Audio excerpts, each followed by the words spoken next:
Welcome back to the American Maritime Podcast. We're happy to have you aboard. I'm your host, Sara Fuentes, Secretary Treasurer of the American Maritime Partnership. In this segment, we're joined by Dr. Sal Mercogliano.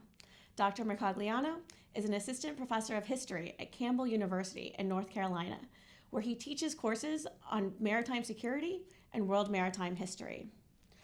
Dr. Mercogliano is also a former merchant mariner, having sailed and also worked ashore with the U.S. Navy's Military Sealift Command. Dr. Mercogliano, welcome. Thank you for being with us today. Thanks for having me. Let's get started. Why don't you tell us a bit about your background with an emphasis on your national security experience?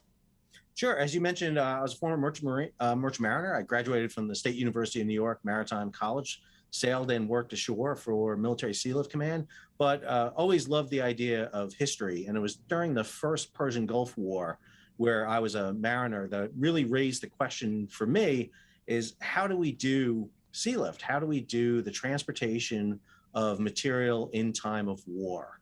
So after swallowing the anchor and coming ashore, I decided to pursue an academic career. I got my master's in maritime history and nautical archaeology from East Carolina University, where I wrote a master's thesis on the role of the merchant marine in national defense. I turned that into a book called The Fourth Arm of Defense.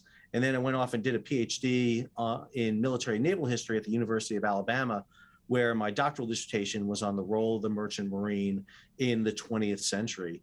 Since then, besides teaching as an adjunct at the United States Merchant Marine Academy, I've been writing both on the history of the merchant marine and on maritime industry policy. I'm a frequent contributor to G Captain. And after the grounding of the Ever Given in the Suez Canal in 2021, I host a YouTube channel, What's Going On with Shipping. Great. I'm a big fan, and I'm a personal subscriber of your YouTube show, What's Going On with Shipping. And on a recent episode, you really broke down why a Jones Act waiver is a dangerous idea right now, especially in this current national security context. Could you tell our audience a little bit about your conclusions from that episode?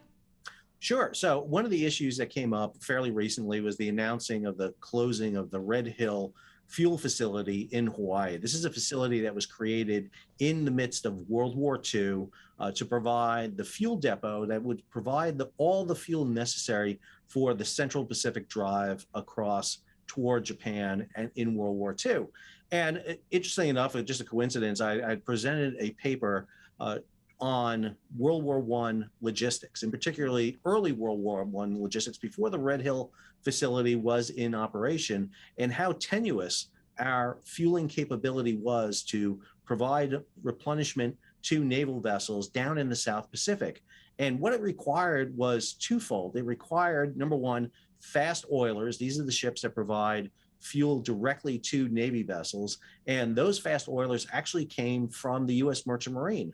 A dozen ships built under the Merchant Marine Act of 1936 with national security features, twin screws, high speed, were brought into the U.S. Navy. And 6 of those ships really helped hold the line for the U.S. Navy in World War II. But behind them came a fleet of 24 commercial tankers that were bringing fuel from the West Coast, from the Gulf Coast via the Panama Canal, all the way across the Pacific to replenish those underway replenishment vessels and to replenish stocks in new bases that were being set up around the world. And I think, again, what's typically missed in any analysis of World War II naval logistics is that merchant marine component. And, with the recent legislation coming out for the tanker security program, with the closing of the Red Hill facility in Hawaii, one of the things that really is important is that we have a fleet of U.S. flagged tankers that can provide that type of logistics should a new peer-to-peer conflict happen in the Pacific or in the Atlantic. And it's Jones Act tankers that would be called upon initially to provide that. Thank you so much. And it's really, good timing to have your insight with tensions in the Pacific and tensions globally at such a high. So having your historical context is really valuable. So thank you, Sal. As a historian, you really do have this unique perspective on the Jones Act and its history. Can you tell us a little bit about why it matters that the United States has a domestic shipbuilding and a domestic maritime industry? Sure. So I think one of the first things about the Jones Act that's a huge misconception is that the Jones Act is Section 27 of the Merchant Marine Act of 1920, and that's the section that's cabotage, that, only U.S. flagged, U.S. owned, U.S. crewed, and U.S. operated vessels can operate in the coastal waters of the United States. In 1920, when the Jones Act was created, it was what I would argue the nation's first comprehensive maritime strategy. There were elements in there that dealt not just with the coastal trade, but also international trade, shipbuilding, seamen's rights. There was just a cacophony of events that were all coming together. And this came out of the backdrop of the 1910s, of World War I. In 1914, the U.S. was largely dependent for its international trade on foreign ships, particularly those of Great Britain and Germany. The coastal trade, thanks to previous iterations of cabotage, going back to the first Congress in 1817, all provided for U.S. owned, U.S. flagged, U.S. crewed, U.S. maintained vessels in the coastal trade. Then World War I hit. And initially in World War I, we remained neutral. However, German ships were run off the high seas because they were sought after for capture. Many were interned in the United States. British ships and other Allied vessels were diverted to go carry cargo for the Allies in World War I.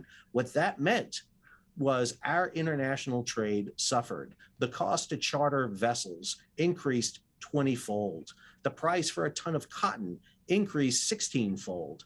And what we found out was without our U.S. Jones Act fleet that we call it today, but back then it was just the cabotage fleet, we would have been crippled economically. We had to take vessels that were in the coastwise fleet and shift them over into the international fleet. And I think, again, historically, what we tend to miss today is that a lot have been done over the past 50 years to, number one, internationalize and deregulate international shipping.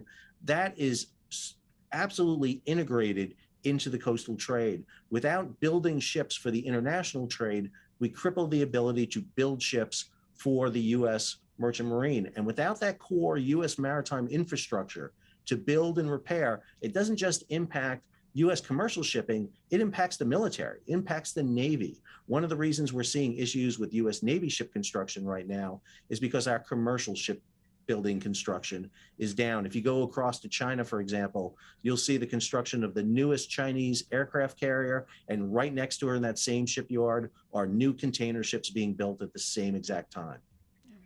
Well, is China subsidizing a lot of these ships? Is that where that big competition is coming from in a way that the United States government doesn't?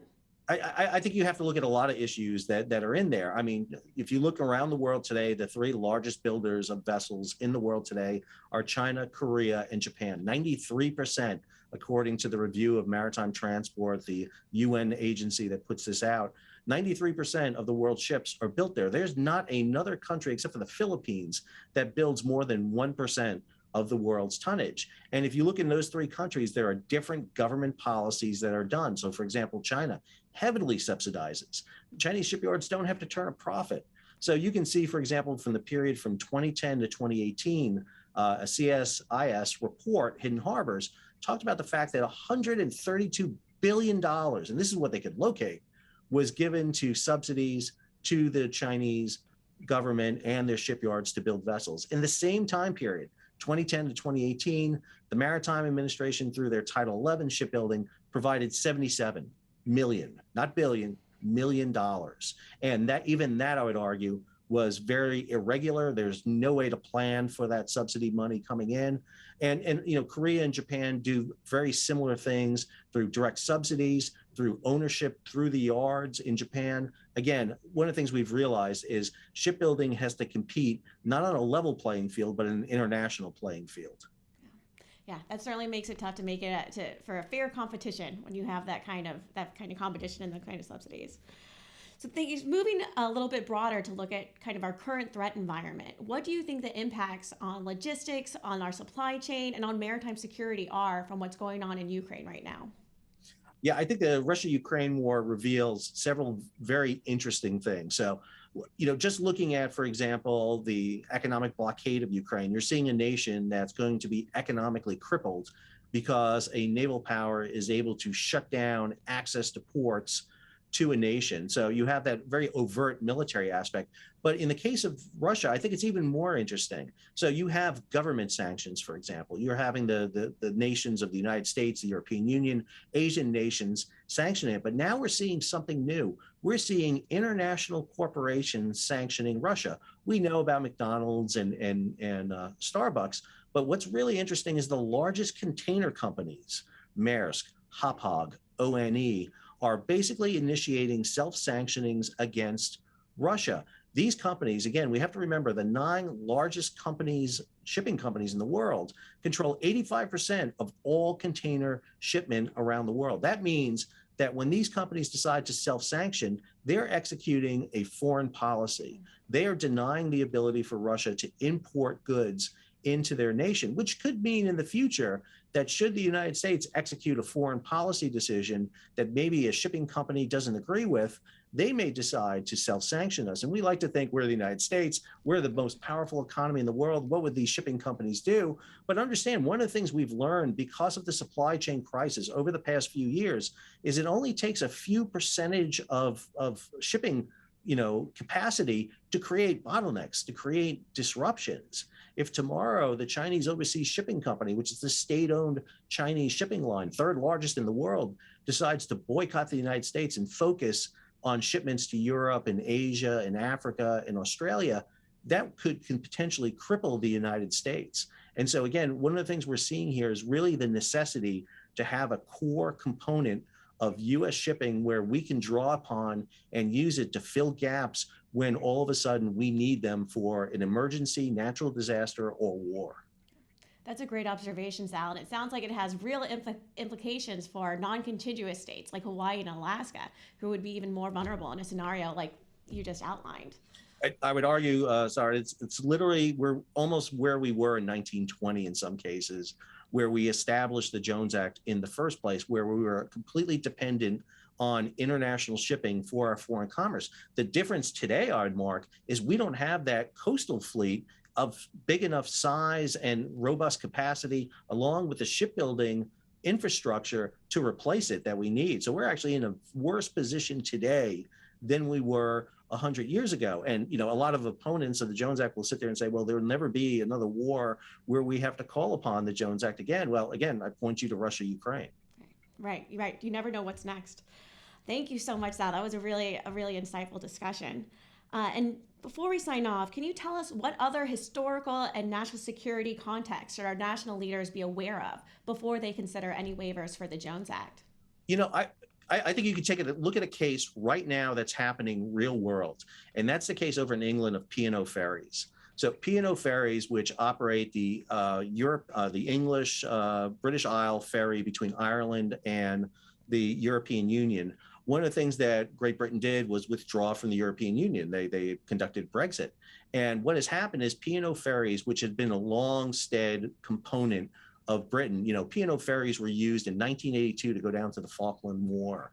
They pulled those ferries out of commercial service, put them on a wartime footing. The civilian crews sailed those vessels down into San Carlos Bay, executed an amphibious invasion. They came under attack by Argentine aircraft, missile, a gunfire attack. And what we saw just happen with P&O ferries is the owner of that entity, which is an overseas company, Dubai World, decided to reflag those vessels from the British flag to the Cyprus flag.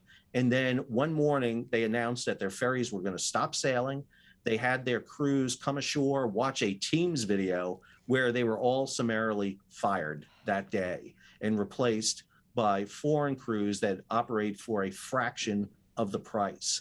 Should that happen in the United States, should a Jones Act waiver or repeal happen, that's going to happen across the U.S. merchant marine. And what you would see is those ships would be reflagged, those crews would be fired, and we would find ourselves with no vessels to go in our shipyards for shipboard repairs. And most importantly, we would lack the merchant mariners necessary to conduct a sea lift operation to crew the surge sea lift fleet held by the Maritime Administration, Military Sea Lift Command. And we would really be at the whim of international companies and shipping to assist us. Yes, we could seize vessels, but if you don't have the crews to seize the vessels, if you don't have the experience, if you don't have the infrastructure, it does you no good. Right. Right, and also what a terrible repayment of loyalty. Looking at your own experience in serving in the Persian Gulf War, it's clear that you can really count on those domestic mariners in a way that you can't ask those from another country. Oh, and I think that's one of the big things is that U.S. merchant mariners have, exhibited that time and time again. You look at World War II, 733 ships sunk, 9,500 merchant mariners killed. They've done that in not just in wars. We've seen it executed in Korea. My study of the Vietnam War talked about the fact that 44 merchant mariners were killed in the Vietnam War. Ships, over 11 ships sunk due to Viet Cong attacks during that time frame. We've seen American ships go into harm's way repeatedly, hence the name on the flag in peace and war. And I think, having American crews on American ships maintained in America, owned by American companies is important. It's an impossibility to expect 100% of our cargo to be shipped on American ships. No one's asking that. But to have that core capability, that element, particularly in our coastal trade, is absolutely essential. Thank you for joining us today, Dr. Mercogliano. Thank you for having me. That's all for this segment of America's Maritime Podcast. I'm Sada Fuentes, signing off.